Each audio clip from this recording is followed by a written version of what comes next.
บอันญาณจะริสุตัวสนิทตัวประมาทขณะวิเลียมันนิสมาดับตีมาเพย์นาทีเชื่อมต่อโจทย์ไงตีมาเพย์ประมวยแค่มากราชนำปีบอลมาเพย์ปรามมาแล้วนี่ในตามเราเพลิงสกสารในกระบายสรุปซิมเรียบปัญญาในจำเราของคนตัวสนิทตัวประมาทคือเมียนการในเมนบานกับนี่นะ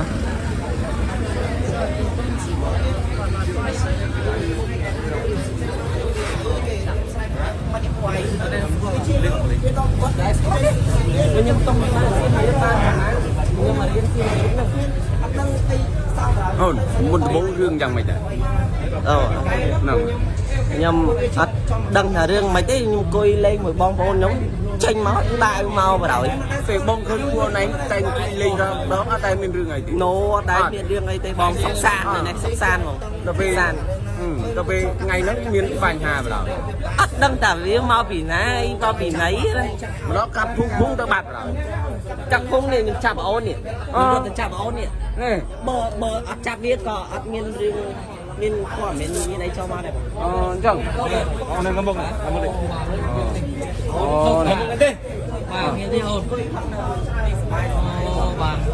mình bông lại hôm nay mau bị thế nào này mau xa cào mua hai đấy ban cặp kia này để đục cây màu đi giờ đăng riêng ấy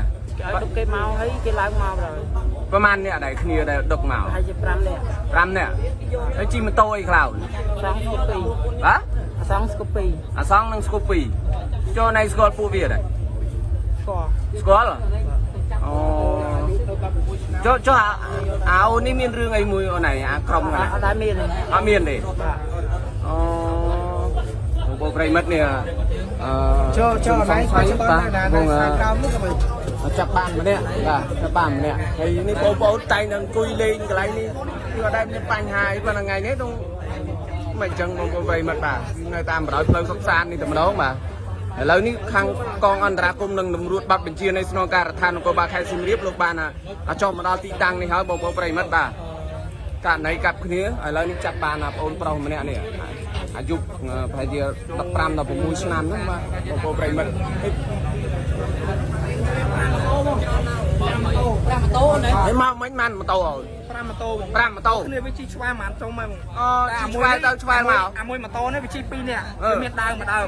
តែពេលវាជីដល់នេះវាស្រែកជួបបងខ្ញុំមិនចេញមកតែពេលបងខ្ញុំថាអីកើតអីគេវាបក់បងខ្ញុំបក់ដៃហៅមកនិយាយសួរថាកើតអីបានវាមកស្រែកដាក់ចឹងព្រោះវាជីឆ្វែ2 3ដងហើយបងចេញមកដល់តែពេលវាចុះមកវាដកកបិតចេញមកដល់ហើយថ្ងៃឡើងយើងដែរជីទៅណាទៅណីទៅនេះខ្ញុំធ្វើការខ្ញុំធ្វើការទៅជប់ឡើងខ្ញុំចេញមកទេបងជប់ឡើងមកអង្គុយហាងបងផ្លែអញ្ចឹងបាទវាឃើញអង្គុយជុំវាចុះកាប់ដល់វាជិះក្មេងពីលមកកុំ100ហ៎បងមួយកាត់10ហើយមិញយើងនិយាយថា2ម៉ូតូពួកវាមកដល់3ម៉ូតូជីហូរហើយបងដល់ពេលមកម៉ូតូនេះវាជីមកដល់នេះពួកវាខូទៅមុខអស់ហើយទៅវាណាវាឈប់វាស្រែកសួរបងអូនខ្ញុំហើយចេញមកដល់ពេលបងអូនខ្ញុំបក់ដៃហៅវាទៅវាបកមកវិញវាបកវិញដកដើកាប់យកមកដើមានប្រមាណដើមដែរគ្នាវាផ្សេងទៀតផែអត់ដើមានដើទេបងតែវាវិញតែវាចុះមកវាមានមួយដើមហ្នឹងឯងចុះកាប់ពួកខ្ញុំ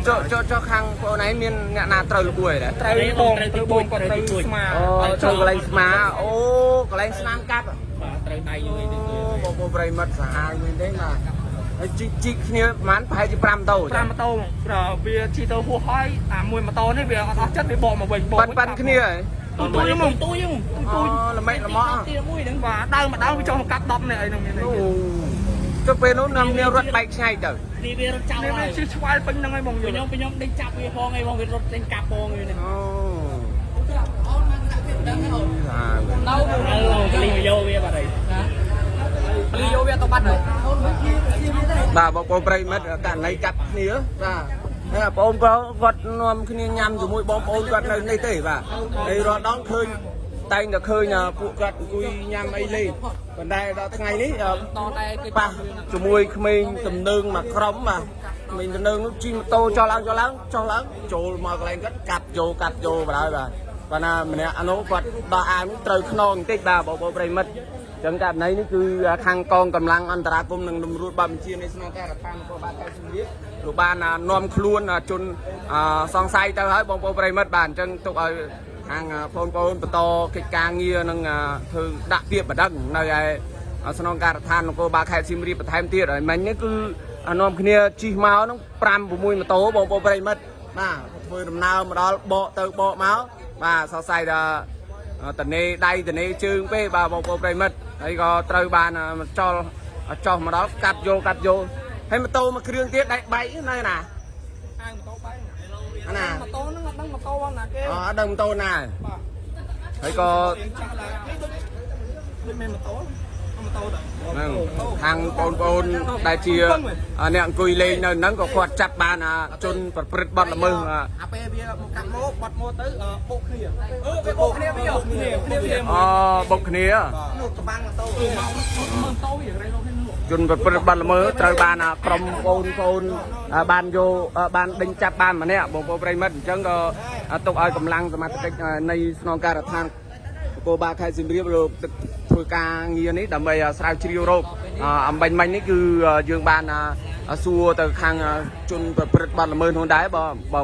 ងប្អូនប្រិមិត្តអញ្ចឹងករណីនេះយើងសូមបញ្ចប់ការផ្សាយទៅប៉ុណ្ណេះបាទ